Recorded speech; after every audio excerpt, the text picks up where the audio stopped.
Senhoras e senhores, muito bom dia.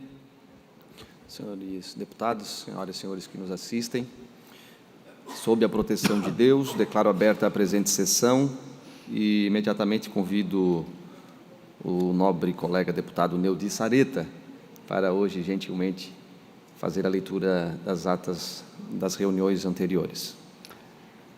Muito obrigado, senhor presidente. Bom dia a todos que acompanham esta sessão ordinária da Assembleia Legislativa. Passo a leitura da ata. Ata da 87ª sessão ordinária da primeira sessão legislativa da 20ª legislatura da Assembleia Legislativa do Estado de Santa Catarina, às 14 horas do dia 20 do mês de setembro do ano de 2023, nesta cidade de Florianópolis, capital do Estado de Santa Catarina, reuniu-se a Assembleia Legislativa em sessão ordinária. Havendo quórum regimental, o senhor presidente declarou abertos os trabalhos e convidou o senhor deputado Marcos da Rosa, terceiro secretário, para proceder à leitura da ata da sessão anterior, que, em consonância do regimento interno, o senhor presidente deu por aprovada. Expediente, o senhor presidente comunicou que foi distribuído eletronicamente breves comunicações. Fizeram uso da palavra a senhora deputada Luciane Carminati e os senhores deputados Sargento Lima e Emerson Stein. Grande expediente, nesses horários destinados aos partidos políticos, fizeram uso da palavra os senhores deputados Marquito, do PSOL, Fernando Crelin Lunelli, Bloco Social Democrático, Neudi Sareta e Fabiano da Luz, Bloco Democracia, Inclusão Social e Igualdade, e Lucas Neves, Bloco Podemos Republicanos Novo. Ordem do dia. Após ser discutida pelo senhor deputado Neudi Sareta, foi aprovada em segundo turno a emenda substitutiva global ao projeto de lei 035/2019, com a seguinte votação: 22 votos sim, nenhum voto contrário e nenhuma abstenção.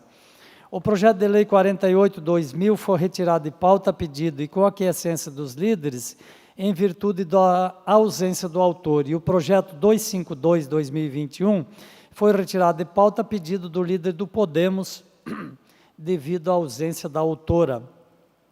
Após ser discutido pelo senhor deputado Massoco, foi aprovado em turno único o projeto de lei 273/23, foi aprovado em turno único o projeto de lei 277/2023, e após ser discutido pelo deputado Camilo Martins, foi aprovado em turno único o projeto de lei 315/2023.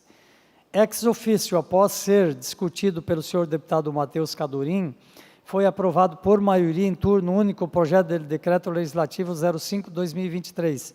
E também ex officio foi aprovado em primeiro turno o projeto de resolução 01/2023. Na sequência foram aprovados os pedidos de informação 391 a 397/2023, bem como as moções 1399, 1401 e 1403. E ainda, ex officio, aprovada a moção 1404. O senhor presidente comunicou que encaminhará aos destinatários as indicações de número 977, 978 e 980 a 989. Ato contínuo, o senhor presidente suspendeu a sessão a pedido do deputado Zé Caramori para manifestação do movimento tradicionalista gaúcho, senhor Alex Sander Godinho Correia, para prestar homenagem ao Dia do Gaúcho e convidar as atividades que serão realizadas no hall da LESC. Reaberta a sessão, o senhor presidente adentrou no próximo horário explicações pessoais, não houve oradores inscritos. Na sequência, o senhor presidente encerrou a sessão e convocou outra extraordinária para as 16h29 para constar o segundo secretário Lavrou a presente ata.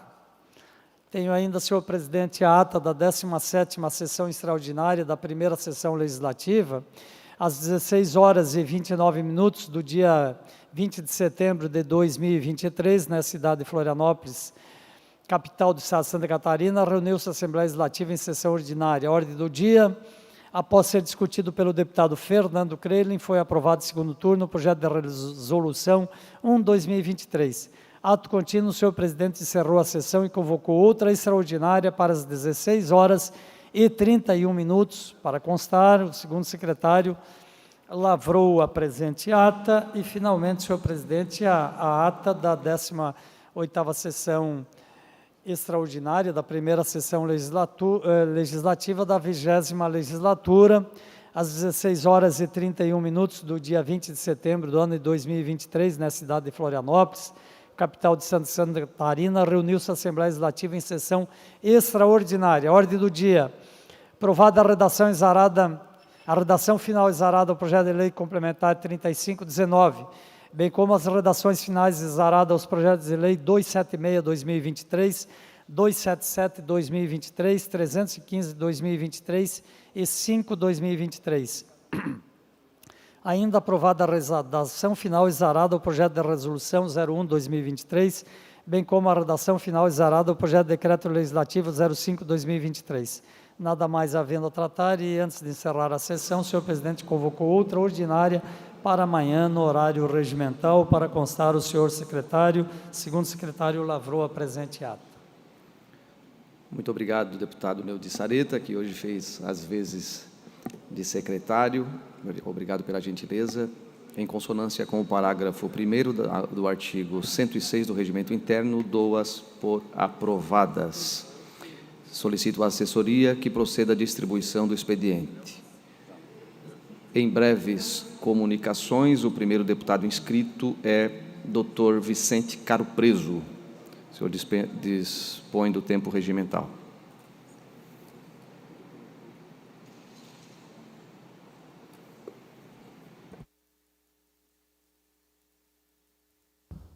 Bom dia a todos, bom dia, presidente, os deputados que se fazem presentes, os que estão nos ouvindo e acompanhando. Na realidade, senhoras e senhores, eu venho como representante ali da região Norte-Nordeste fazer um breve relato de como estão indo as obras da BR-280 no trecho urbano, estadualizado entre Guaramirim, ali no entroncamento da rodovia do Arroz, SC-108, até a divisa com Jaraguá do Sul, alguns metros para frente, 9 km 700, quase 10. Já foram gastos 120 milhões essa obra. Obra difícil, no meio de cidade, com vias marginais, com obras de arte, e ainda nós estamos agora nessa segunda fase de terminar 7 grandes obras de arte. 4 já estão sendo atacadas. A Ponte do Portal, a mais emblemática, que liga os municípios de Jaraguá até Guaramirim, e que, felizmente, foram iniciados os trabalhos lá e previsto estaqueamento e melhoria de todas as condições para se começar essa nova Ponte do Portal. Eu queria que o pessoal da assessoria aqui passasse a primeira fotografia. Essa é a Ponte do Portal. Essa região ali, ela é a responsável por um atraso de muitas vezes de 30, 40 minutos em horários de pico, e precisa realmente, para escoar a produção, principalmente de grandes transformadores, de grandes equipamentos que são produzidos pelas indústrias da região, sobretudo da indústria VEG, né, que tem que fazer uma logística inacreditável, Sargento Lima, uma coisa de louco, né? Eles querem eles têm que fazer uma volta quase até Lages para ir para Joinville, né? Estou exagerando, mas é assim. Então, essa obra está, felizmente, depois de quase 1 ano e meio parada, ela voltou a dar sinais de vida, né? Então, aí estão sendo mexidos os vários pontos nevrálgicos de preparo para o estaqueamento dessa obra. Uma coisa importante, a gente tem que reconhecer também o esforço que o secretário Gerri, o secretário Grande e o próprio governador têm feito para terminar essa encrenca aí, prevista o término para abril. Não sei se vai dar abril, mas é uma referência que a gente tem para ter definitivamente essa rodovia concluída. Próximo, nós temos também alguns outros desafios, né? O desafio do Manes, do viaduto do Manes. O viaduto do Manes é mais uma ponte que tem que ser feita, mais um viaduto em paralelo. Esses dias, pode passar, teve um acidente grave ali, quase tirou a vida. Isso aí é coisa rotineira, né? É coisa rotineira, pessoas morrendo ainda, perto ali do relógio, aquele entroncamento, de quem vem da 28 de agosto, conflui com a BR-280, nesse trecho ali. Então, precisava ser melhor sinalizado e o pessoal acaba, principalmente pessoas de mais idade, acabam tendo problemas, e daí? Mais uma vida ceifada, mais uma pessoa que precisa de grande tempo de recuperação devido à gravidade dos ferimentos. Próximo. Isso aí é uma encrenca, Maurício Peixer. Tem um ou dois trabalhando nesse viaduto do Guamiranga. É uma obra que, dessas 3 que eu pontuei, essa é que está mais tempo sendo construída. E a gente não entende o porquê. A gente encontra lá uma pessoa, 2 pessoas, olha o porte da obra e olhe quem que está trabalhando. A gente tem que ir com uma lupa para encontrar as pessoas, e esse sim, a empresa já ganhou aditivo, está ganhando pago em dia, e a reclamação deles agora é que não encontra mão de obra no mercado, porque todos estão desviados para outra obra, que é também deles, na parte federal da rodovia BR-280. Realmente, a BR-280 agora, a parte federal, deu um ar de realmente definitivo, com um aporte financeiro do governo federal, para que, pelo menos, essa ligação inicial de Jaraguá do Sul até o entroncamento com a BR-101 possa ser terminado e entregue logo. Acho que todos nós estamos contentes, mas tem algumas encrencas lá, coisa de índio e esses negócios todos aí que atrapalham muitas vezes na parte de muito mais documental e burocrática do que realmente de trabalho que a empresa quer realizar. Próximo. Isso aqui nós temos que agradecer também ao governo. Desde que eu vim para cá, faz 9 anos, Isso aqui é a rodovia do arroz. Vocês sabem o que eu estou falando. Vocês passam por lá todo dia, toda hora. Nós tínhamos solicitado isso no primeiro ano do mandato, em 2015 já. E já tinha solicitação de melhorar. Esse era o tipo de abrigo de ônibus. Eu acho que esse era o melhor ainda, Krellin. Ô, Fernando Krellin, dá uma olhada. Agora eu vou te cutucar. Tu que mora em Joinville, lá na Vila Nova, fica atacando na Vila Nova. Isso aqui era o abrigo de ônibus da SC-108, da famosa rodovia do arroz. Era o melhorzinho. Tinha 36 e agora já foram feitos 24. Nós temos que agradecer também. Pode passar? Agora mudou.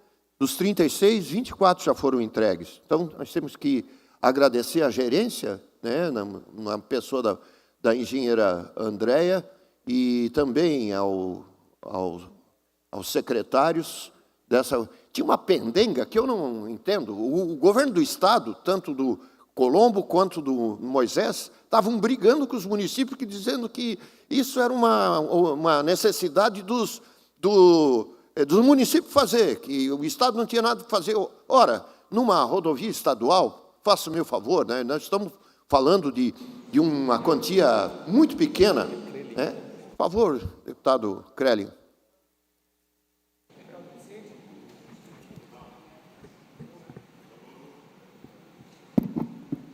Deputado Vicente, bacana o senhor trazer esse tema. Primeiro, quero te parabenizar pela sua briga incansável pela 280 ali em Jaraguá do Sul. Realmente, você é um dos grandes responsáveis por aquela obra ter iniciado e ter dado continuidade. Sei da sua batalha os últimos 4 anos, o quanto você se dedicou àquilo, e eu sei o quanto você continua cobrando do governo que tenha continuidade e a população de Jaraguá do Sul e toda a região seja contemplada com a finalização daquela obra. A SC-108, nos últimos anos, nós também não entendíamos. Conversávamos com o governo, aquilo o município tem que fazer, porque é uma rodovia estadual, mas passa por dentro do município. Então, iluminação pública e abrigo de ônibus é o município. Chegava no município, o município dizia que era o Estado. Então, agradeço ao governo Jorginho Melo, toda a pressão dos deputados que pressionaram, né, para que isso ocorresse. Alguém tem que ser proativo, tem que tomar a frente do negócio. E o governo acabou tomando, as coisas estão acontecendo, porque foi difícil. Os últimos 4 anos, realmente, eram aqueles abrigos de ônibus, até brincaram ali, só faltava a cobertura, né? Mas não podia sentar nele também, se sentasse, ele caía. Então, hoje, o negócio está acontecendo, e parabéns pela sua ação e seu movimento em prol dessas obras em Santa Catarina. Valeu. Eu agradeço também o empenho da frente parlamentar da região Norte-Nordeste, e Vossa Excelência é o presidente. Agradeço também o esforço do deputado Maurício Peixe, que tem feito de uma maneira mais ampla, né, sobre a BR-280, e assim, a gente tem que se unir e fazer com que as coisas aconteçam. Por último, eu queria tocar num outro assunto, o assunto da SC 108, Guaramirim-Massaranduba, é uma outra encrenca, uma das rodovias mais utilizadas da malha estadual, né, com realmente com um estado de conservação difícil, e que nós esperamos que o juiz que esteja com essa pendenga de saber quem ganhou e quem não ganhou entre Setenco e a Infrasul, que resolvam o quanto antes para o governo tomar as suas atitudes. Então, estou aqui para, além de agradecer, prestar contas, não em meu nome, mas também para a comunidade toda e todos os deputados envolvidos aí na região Norte e Nordeste. Muito obrigado. Ainda em breves comunicações, fará uso da palavra o deputado Mário Mota.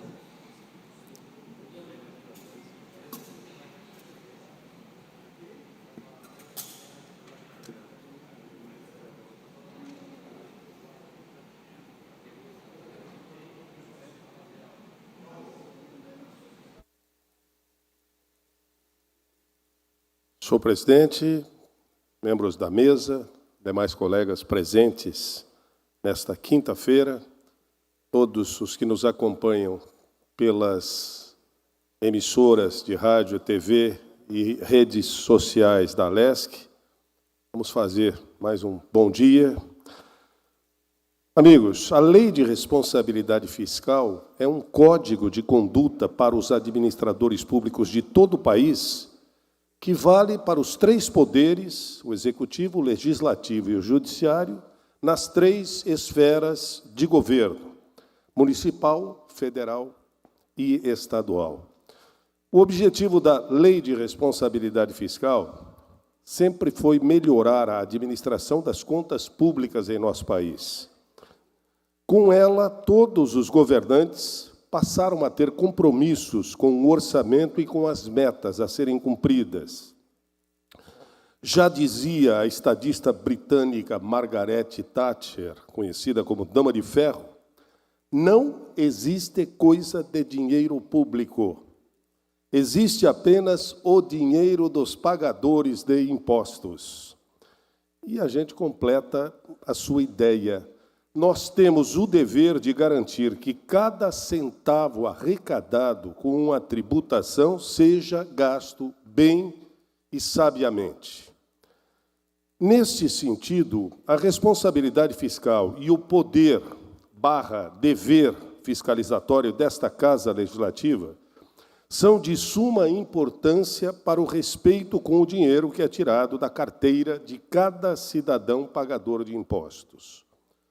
Obviamente, o Estado necessita do recurso para a gestão e para a implementação das políticas públicas, mas deve ter o mesmo zelo de alguém que cuida de verbas que não são só suas, porque também todos nós, do Legislativo e os governantes, contribuem com impostos. O retorno deve ser o benefício a todos os cidadãos. De tempos em tempos, nós acompanhamos a tramitação de propostas governamentais mirabolantes que não se preocupam com o impacto financeiro e com a adequação das dotações orçamentárias do Estado, conforme exigência da LRF, Lei de Responsabilidade Fiscal. Por consequência, há verdadeiros malabarismos com a dívida pública, muitas vezes para o cumprimento de promessas estapafúrdias de campanhas eleitorais. Mas será que cumprimos mesmo o dever primário do Estado de modo satisfatório, por exemplo, com educação, saúde, segurança pública?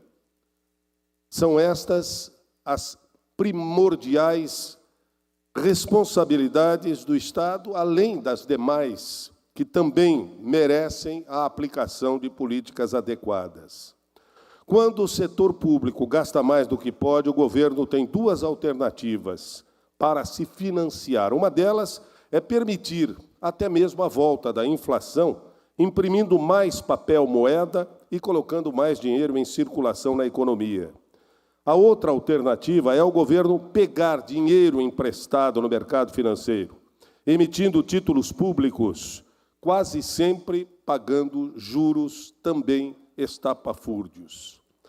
Determina o parágrafo 1º do artigo 1º da Lei de Responsabilidade Fiscal, abre aspas, a responsabilidade na gestão fiscal pressupõe a ação planejada e transparente, em que se previnem riscos e corrigem desvios capazes de afetar o equilíbrio das contas públicas.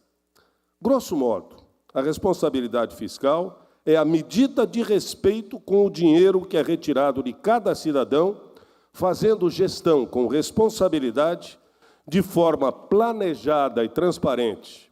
Por isso, devemos ter em mente que quem paga a conta pública, a conta sim é pública, e quem a paga é o cidadão, independente de classe social, vulnerabilidade, tenha ou não dinheiro, pois paga impostos até mesmo na compra de 1 quilo de arroz, na venda da esquina. Há imposto embutido ali. A conta pública sempre será paga, nesta ou nas próximas gestões, e quem vai pagá-la será sempre o cidadão por meio dos impostos que lhes são cobrados. Neste sentido, ao propormos uma política pública ou analisarmos projetos do Poder Executivo, principalmente, devemos ter sempre em mente que a beneficiada ou prejudicada será sempre a população.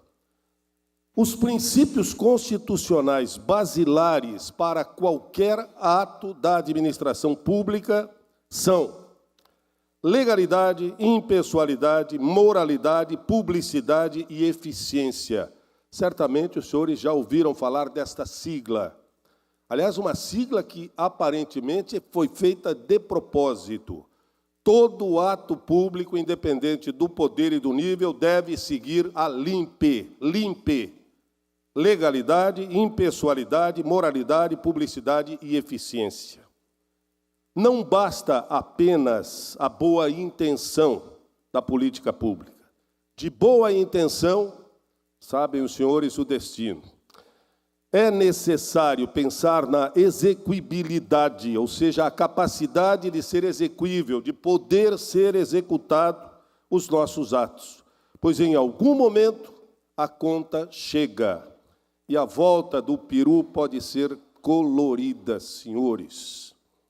Quem vai pagar será sempre o contribuinte. Muito obrigado. Obrigado, deputado Mário Mota. Com a palavra, o deputado Marcos da Rosa.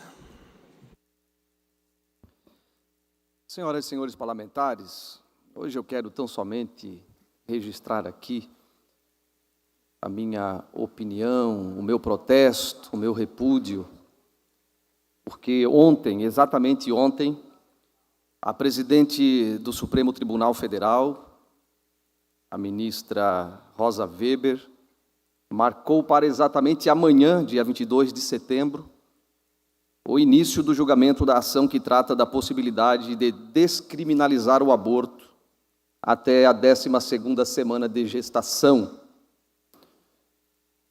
Portanto, os ministros do STF poderão inserir seus votos no sistema eletrônico até às 23h59 de 29 de setembro. Então, há um tempo aí para a população se manifestar, tanto nas redes sociais, encaminharem os seus e-mails, para conscientizar os ministros do STF da vontade da população, do que a maioria da população pensa a respeito desse assunto. A petição foi proposta pelo PSOL, é a ADPF, que é uma arguição de descumprimento de preceitos fundamentais. E a petição argumenta que as razões jurídicas que criminalizam o aborto, preste atenção, violam os preceitos fundamentais da dignidade, da cidadania, da não discriminação, da inviolabilidade da vida, da liberdade, da igualdade e da proibição de tortura. Portanto, tudo o que eles querem fazer com a criança que está para nascer, exatamente isso, com o acréscimo do assassinato no santuário, no ventre da mãe. E as pessoas não conseguem ouvir o grito silencioso das crianças. A população precisa se manifestar porque, além da questão legal, deputado Sérgio Mota, porque há uma lei, o Código Penal diz que é crime. O PSOL não consegue ganhar no parlamento, no voto, então eles entram na justiça, eles entram no STF. E o STF pode ferir de morte, se aceitar, se julgar procedente essa arguição, não somente o Estado Democrático de Direito, ferir de morte mais uma vez, como também todas as crianças, as milhões de crianças que serão abortadas e daí legalmente, sendo que vocês sabem, todo mundo sabe que o nosso Sistema Único de Saúde não está preparado para esse tipo de coisa. Então, como nós temos até o dia 29 de setembro, que é o prazo para os ministros expedirem seus votos, a população precisa fazer alguma coisa. Dentre elas, eu convido a todos para jejuar e orar. Jejum e oração. Porque esse tema não é só um tema que envolve partidos políticos, é um tema também espiritual. Eu citei aqui já um texto bíblico de Salmo 139, verso 15 e 16, quando o salmista disse: os meus ossos não te foram encobertos quando no oculto eu fui formado. Os teus olhos me viram a substância ainda informe, e todos os meus dias foram escritos no teu livro, sem que nenhum deles houvesse ainda. Tem um texto de Oséias 8 e 7, que quem planta vento, colhe tempestade. Isso é uma questão espiritual também. Deus tem zelo pela vida, só Ele, que é o autor da vida, tem a autonomia e o poder de tirá-la também. Há também um texto bíblico em Gálatas 6 e 7, que diz o seguinte: de Deus não se zomba, não vos enganeis, de Deus não se zomba, tudo que o homem plantar também ceifará. Depois não se sabe por que tantas pestes, tantas desgraças acontecendo na humanidade, por causa desse tipo de afronta também. E aqui tem muitos cristãos, muita gente que acredita na Bíblia, que são criacionistas, que acreditam que Deus criou todas as coisas, mas que quando chega num momento como esse não se manifestam, acham que é uma coisa de só menos importância, e não é.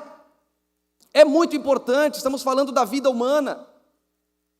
Não adianta querer que a economia de um país vá bem, que todas as coisas vão bem, se a gente vai contra aquilo que é mandamento divino. Nós temos que preservar a vida humana. Isso aqui não é só política, é muito mais do que isso. E outra coisa, vocês podem se manifestar, vocês podem questionar, porque os ministros do STF não são semideuses. Eles são servidores públicos, pagos com dinheiro público e muito bem pagos. A única coisa que os difere de nós, por exemplo, e dos servidores públicos concursados é exatamente que eles não passaram por um concurso público. e também não passaram pelo processo de uma eleição, como nós passamos, mas eles também devem satisfação para a sociedade. Aliás, para quem não sabe, essa excelentíssima senhora, ministra do STF, Rosa Weber, foi indicada pela então presidente em 2011, Dilma Rousseff. Por isso a importância de elegermos presidentes da República que compactuam com aquilo que nós pensamos, inclusive ideologicamente, politicamente, porque são eles que indicam os ministros do STF que podem tomar decisões como essa revelia do Congresso Nacional, da vontade do Congresso Nacional, daqueles que são, de fato, os representantes da população brasileira. Então fica aqui o nosso repúdio, fica aqui o nosso clamor à população que se manifeste. Eu acho que vocês lembram que na última campanha presidencial, o então candidato, o senhor Luiz Inácio Lula da Silva, ele afirmou com todas as letras que era a favor do aborto, que ninguém tinha que ter vergonha de abortar, basta o casal decidir e pronto. Houve uma grande manifestação nas redes sociais e ele teve que parcialmente, fez um veto parcial à sua declaração e disse que não era bem assim, que ele era contrário ao aborto. Então nós pedimos agora ao presidente Luiz Inácio Lula da Silva, já que ele é contrário, que ele se manifeste, que ele também se manifeste, e através dos seus ministros, principalmente a ministra da Mulher e também a ministra da Saúde, que se manifeste, já que são contrários ao aborto. Além deles, toda a população, é importante que nos manifestemos, porque o outro lado, eles são, na verdade, a minoria, e eles se manifestam com muita força, com muita veemência, inclusive entrando com essa ADPF, arguição de descumprimento de preceito fundamental, como se a criança, o feto ou o nascituro não tivesse também o direito constitucional. Muito obrigado. Concluído as breves comunicações, passamos para o horário destinado aos partidos políticos. Representante do PSOL, sem manifestação. Representante do PL, deputado Sargento Lima, pelo prazo de até 16 minutos.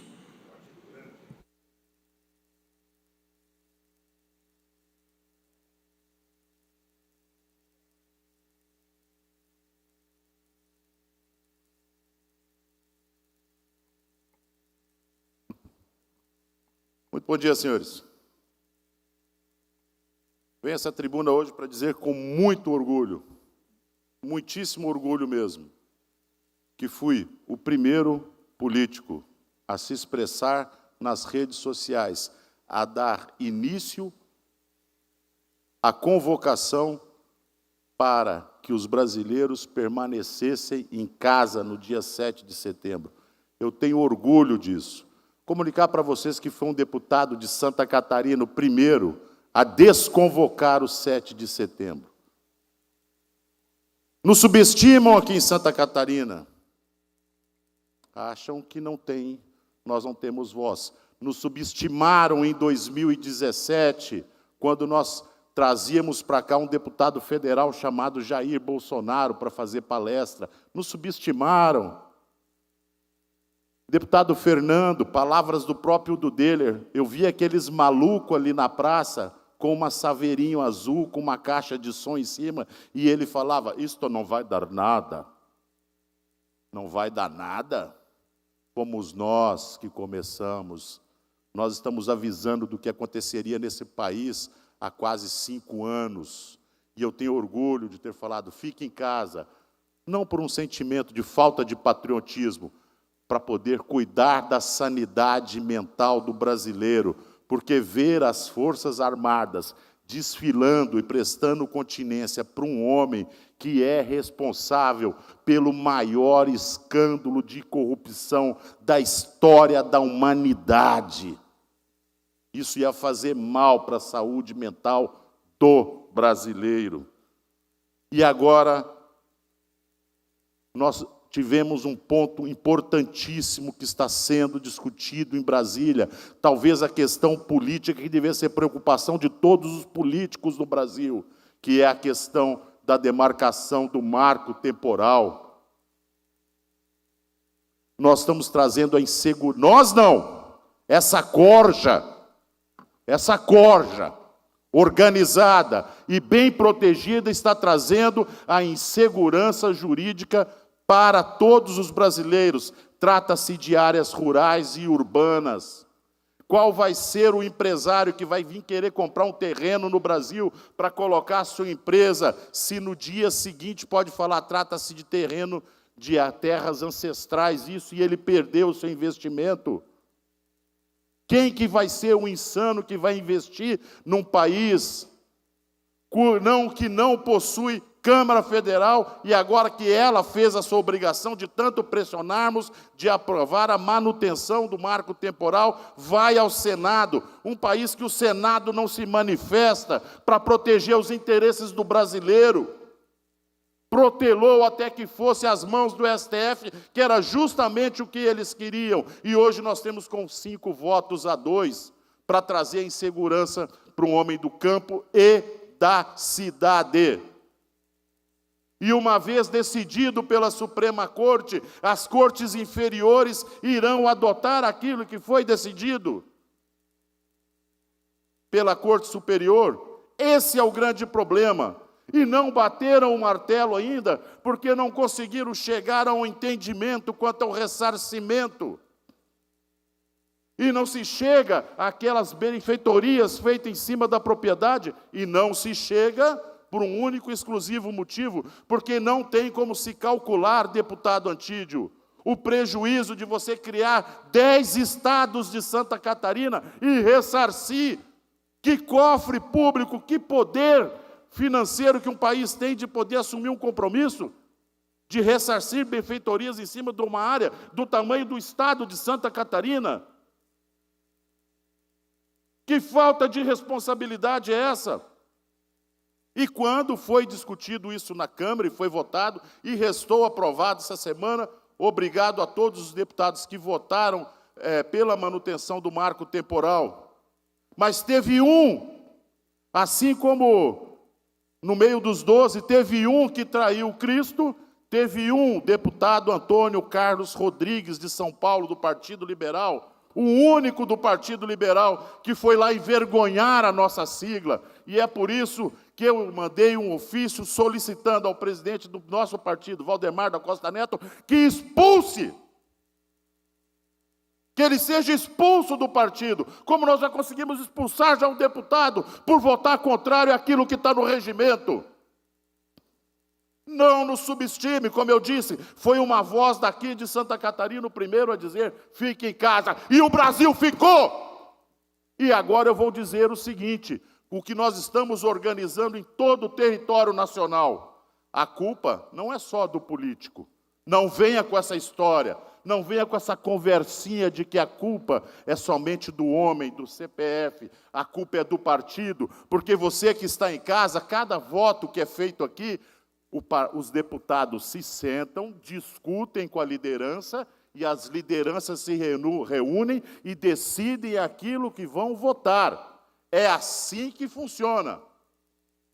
Ai, eu sou do meu partido, mas ele votou atravessado lá, não é culpa minha. Mentiroso! Cretino! A culpa é sua, sim!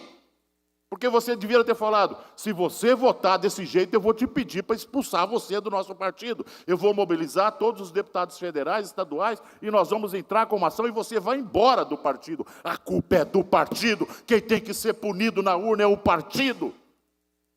Porque eles fecham questão e vão lá e votam. Ou abrem questão. Que história é essa de abrir questão?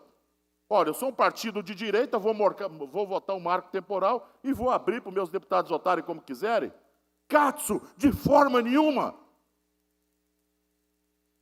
Os partidos são responsáveis e nós vamos mobilizar o Brasil. E vou dizer para vocês como que nós vamos mobilizar o Brasil. Vai ser votado no Senado o marco temporal. Vai ser votado no Senado. E nós vamos responsabilizar o partido pelos votos. É o partido pelos votos. Se o seu partido não pensa que vocês vão ter vida fácil em 2024, Não pensem nas municipais. Se o seu partido, não é o deputado, se o seu partido, ficar bem claro, votar contra o marco temporal, vocês vão entrar na nossa lista de pessoas que ajudaram a ferrar com o Brasil. Porque essa é uma questão importantíssima, essa é uma questão que é indiscutível, direito à propriedade. Nós temos em Santa Catarina 500 famílias que choram, já houve caso de suicídio. Não é fazendeiro, como a CNN fala, a CNN falando hoje de manhã, chamando o nosso colono de 2, 3 alqueiros de fazendeiro. Vai ser o partido que vai pagar. E eu quero fazer questão de publicar diariamente a legenda, as letrinhas do partido que votaram contra o marco temporal. Quero fazer questão diariamente disso, ininterrupto, até 2026. Quem manda são os deputados, quem manda são os prefeitos, quem manda são o vereador. Então, seu vereador, seu deputado estadual, seu prefeito, seu senador, seu deputado federal, ligue para o presidente do teu partido e fale: a direita vai vir para cima do partido. Nós temos que aprovar a manutenção do marco temporal dentro do Senado. Pode pegar seu telefone e começar a ligar, vai ser assim que vai ser feito. Isso não subestimaram até agora. E muitos se elegeram e chegaram aqui, chegaram nas câmaras de vereadores, chegaram na Câmara Federal, chegaram no Senado, usando o nome de Jair Messias Bolsonaro para se eleger. Foi o nome dele, não foi os seus. Reconheçam isso. Foi o nome dele que puxou para frente. Não foi seu olho verde bonito, suas madeixas que te fizeram levar os votos. Foi o nome de Jair Messias Bolsonaro, e vocês vão honrar isso. Então, senadores, já fiquem avisados. Então, deputados federais, estaduais, prefeitos e vereadores, vocês vão pagar na urna por isso. Se ninguém está se manifestando em outros estados, vão se manifestar. Dessa mesma forma, em todo o território nacional, vai ser o partido que vai pagar por essa votação do Senado. O nome do seu partido vai estar atrelado àqueles que enfiaram uma faca nas costas do agricultor e levaram a insegurança econômica para o país, para dentro do lugar mais fundo, do poço mais escuro que existe. E para conclusão, eu fico pensando que tem deputado que acha que nós estamos em 1970, que não tem internet, que não tem celular. Quando você vai numa reunião com agricultores lá no oeste do estado, dizer que está lutando por eles, fale que o seu partido é o responsável pela derrubada do marco temporal, foi pauta de eleição do seu presidente que está lá eleito. E falar que tem deputadinho de Joinville que vem aqui cantar de galo, é óbvio que eu vou cantar de galo, porque terreiro que não tem galo, eu entro para dentro em qualquer canto do estado. Eu vou em qualquer cidade. Não. Vai lá, fala assim: o meu presidente fez pauta, o presidente do meu partido fez pauta em cima da derrubada do marco temporal e se elegeu presidente. É o meu partido que está trabalhando para que você fique sem a sua terra e ela seja devolvida aos povos ancestrais. E eu vou aonde eu bem entender. Como eu disse, não tem galo, eu vou. Vai passar a ter.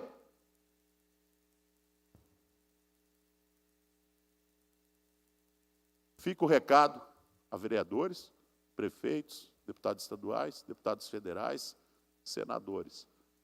Em 24 vocês vão colher, o partido de vocês vai colher os frutos pela derrubada ou pela manutenção do marco temporal. Vocês já nos subestimaram e quebraram o nariz. E vão quebrar de novo.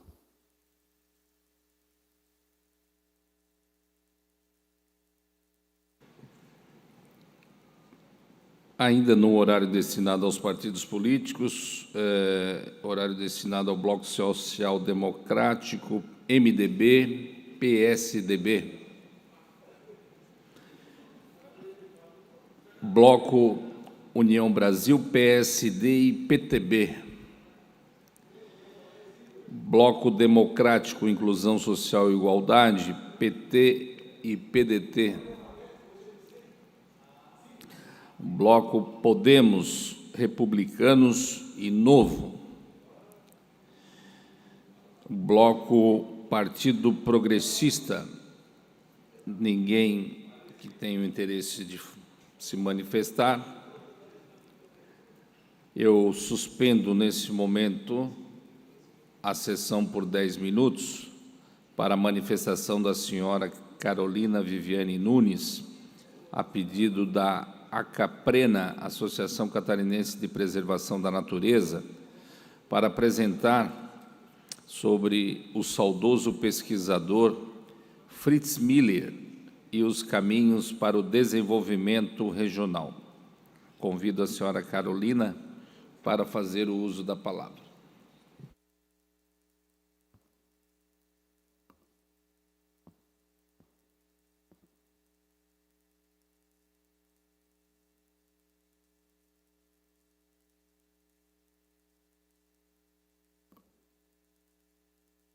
Senhor presidente, deputado Rodrigo Minotto, senhoras deputadas, senhores deputados, demais presentes, eu agradeço ao Padre Pedro por viabilizar esse pronunciamento.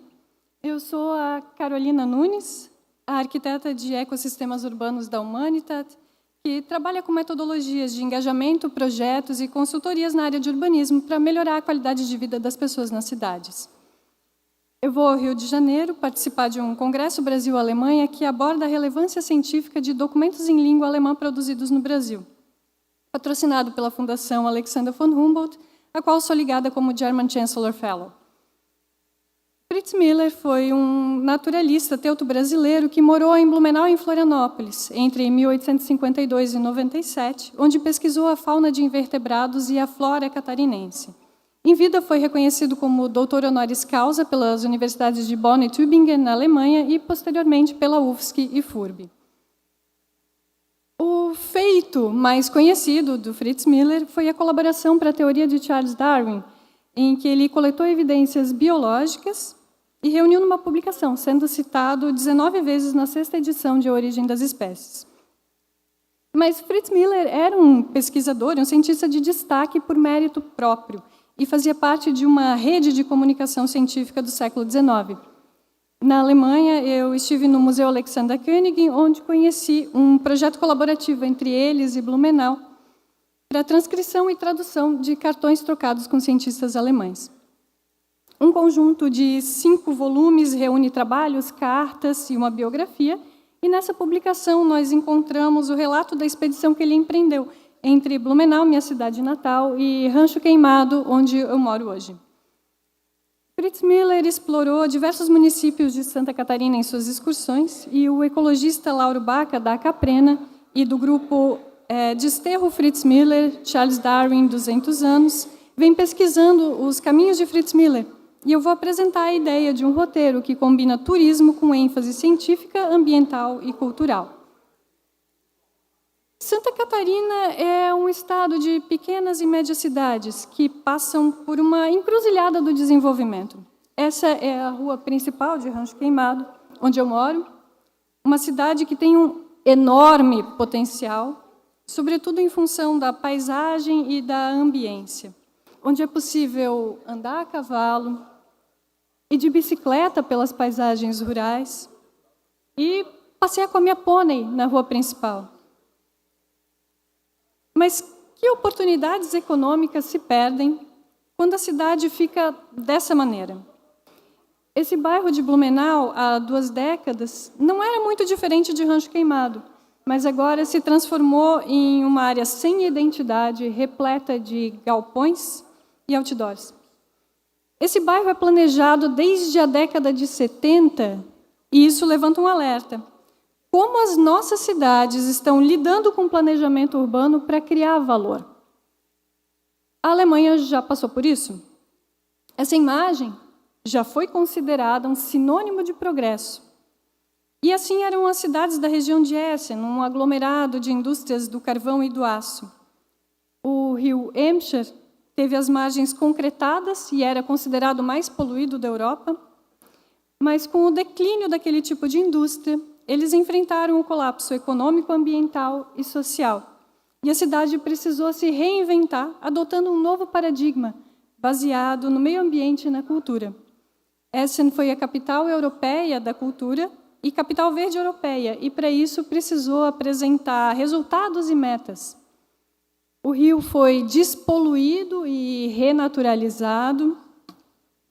Foi criado o roteiro do rio Emscher, 100 quilômetros de bicicleta com educação ambiental, contada por artistas locais. O símbolo da região passou a ser a Rota da Cultura Industrial, com diversos atrativos, paisagens e eventos. Uma antiga mina de carvão, hoje é Patrimônio da Humanidade Unesco e virou um centro cultural, com um roteiro de bicicleta, instalações artísticas que fazem parte do Emscher Kunstweg, que significa o caminho das artes do rio Emscher. E daí sim, a cidade também é atrativa para empresas e para pessoas que queiram morar, trabalhar e empreender, gerando valorização e atraindo empregos do setor verde e de tecnologia. E isso é resultado de uma estratégia de ressignificação urbana, porque o êxito econômico das cidades alemãs também é relacionado à qualidade de vida. E a minha proposta é que Santa Catarina busque o desenvolvimento através do meio ambiente e da cultura. E os caminhos de Fritz Miller são um passo nessa direção. Tudo na Alemanha vira um tesouro, tudo é valorizado. A cidade tem uma água sulfurosa e tem cheiro de enxofre, mas isso já se torna uma lenda do diabo que vira escultura, fonte de água e ponto turístico, uma série de elementos que enriquecem e compõem a mística do lugar. Um personagem como Beethoven vira um festival musical de um mês. Uma cidade pequena, integrante de um projeto de recuperação ecológica, cria um roteiro com educação ambiental. Mas um diferencial da Alemanha em relação ao Brasil não é só o ponto turístico, mas a forma como as cidades são planejadas. O turista brasileiro viaja para a Alemanha e se encanta, mas é preciso traduzir isso no desenho urbano. São os centros projetados para a escala humana, onde é confortável ser morador ou um turista a pé. É o planejamento da mobilidade, tanto para o deslocamento do dia a dia, o lazer da população, quanto para o turismo. É o planejamento do território com as áreas públicas, os parques de preservação e a profusão de trilhas, são 30 mil quilômetros de trilhas, só da Associação Alemã dos Alpes. E a gente tem todo esse potencial em Santa Catarina e muito mais. Mas é preciso estabelecer as diretrizes de planejamento urbano e regional para preservar o nosso futuro e para criar as condições para que esse futuro seja uma realidade. Fritz Miller deixou um legado nas cidades catarinenses que visitou, indicando elementos diversos em cada uma delas. Podemos criar os caminhos de Fritz Miller, um roteiro turístico pelo Estado, enriquecido com elementos culturais e artísticos, educação ambiental e iniciativas científicas. Para ilustrar a viabilidade da proposta, nós recebemos no sítio uma excursão da ACAPREN, a entidade ambiental mais antiga do Estado, e o Fritz Miller escreve sobre o caminho dos tropeiros, que a gente sinalizou com placas, indicando o caminho que ele percorreu, placas com trechos dos relatos sobre a expedição, o local da planta que ele comenta, sinalização de espécies encontradas no local, essa inclusive leva o nome dele, trechos do relato, onde a gente ainda encontra os vestígios do que ele encontrou. E o Fritz Miller caminhava bastante, então ele descreve as refeições com muito gosto, e isso pode gerar oportunidades ao longo do caminho. E nós não podemos esquecer das oportunidades de educação ambiental. Fritz Miller pesquisou as abelhas nativas sem ferrão, e esse é o nosso meliponário, e nós precisamos ressaltar o papel crucial dessas abelhas na polinização, na preservação dos ecossistemas e na produção de alimentos. eu trouxe um exemplo concreto de como a comunidade pode abraçar os caminhos de Fritz Miller a partir dos relatos que ele nos deixou. Tudo isso pode criar oportunidades de renda para pequenas propriedades, incluindo visitação, gastronomia, produtos locais, acomodações, eventos e muito mais. O turismo representa um dos maiores potenciais econômicos do Estado e nós estamos desperdiçando ao não aproveitar o roteiro de um cientista de renome internacional. Fritz Miller foi um alemão catarinense que apontou o dedo para as nossas riquezas naturais e nos presenteou com seus caminhos. Agora é a nossa vez de seguir suas pegadas. Senhor presidente, devolvo a palavra. Senhor presidente, se me permite. Obrigado à senhora Carolina. Com a palavra o deputado Tiago Zilli. Queria parabenizar a senhora Carolina. Semana passada estivemos representando Santa Catarina, o Geoparque Caminho dos Cânions do Sul, na 10ª Conferência Mundial de Geoparques da Unesco, em Marrocos. Isso que a senhora traduziu ali do Fritz Miller é exatamente o que eles querem que a gente entenda, que o Geoparque, integrar o Geoparque com a população, que as pessoas amem a Terra Santa, que é um Geoparque, e parabéns pela história. Olha, gostei bastante, parabéns, muito obrigado. Se a gente puder contribuir alguma coisa para unir o Geoparque Caminho dos Cânions do Sul, que é lá de Praia Grande, Jacinto Machado, Torres, temos as paleotocas, temos os caminhos, temos as estradas dos tropeiros lá também, bem interessante. Muito obrigado. Obrigado, então, à senhora Carolina pela sua apresentação.